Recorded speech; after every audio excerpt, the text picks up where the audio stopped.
there is a real sort of crisis taking place in the legacy mainstream media right now. I mean, just look at the number of stories over the last 4 or 5 years where there's just been massive, massive misses and consistent misses across all of these different legacy outlets, whether it's Russiagate, whether it was the Russian bounties in the Middle East, whether it was if you remember sort of the whips at the border, or the Jussie Smollett, mostly peaceful protests, Covington Catholic. I mean, something has gone seriously awry that these significant major stories, the Hunter Biden laptop story, President Biden's mental acuity, just were all missed. And so I do think there's definitely a need for a course correction. I think in the main, it happens from the market. But again, I don't think you can overlook the role that President Trump is playing here. And he's playing a very important role where I think President Trump is fundamentally reshaping the media landscape, but not necessarily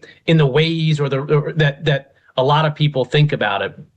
I think what he's done is he's helped facilitate a much broader macro movement. So for instance, when President Trump ran for election, he ran directly at the legacy mainstream media, and he smashed through the facade that, again, these executives in New York and Hollywood get to control the narrative. They get to decide what everyday people think and are allowed to say.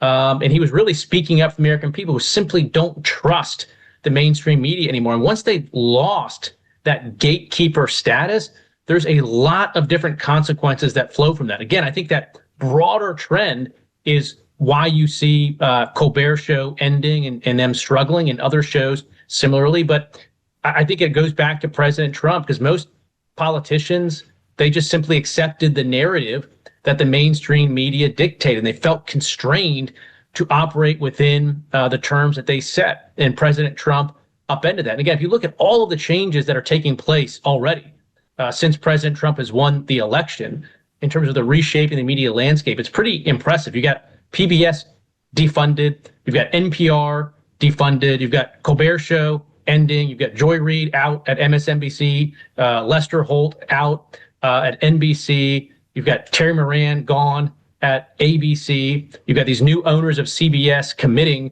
to more fact-based, objective reporting. ABC reached a settlement with Trump, CBS reached a settlement with Trump. You got Washington Post, Jeff Bezos, committing their editorial board to a different approach on their editorials, and people quitting because they didn't want to run patriotic op-eds over there. So I do think that there's a fundamental shift taking place. I think you do have to look at Trump as part of the reason for that.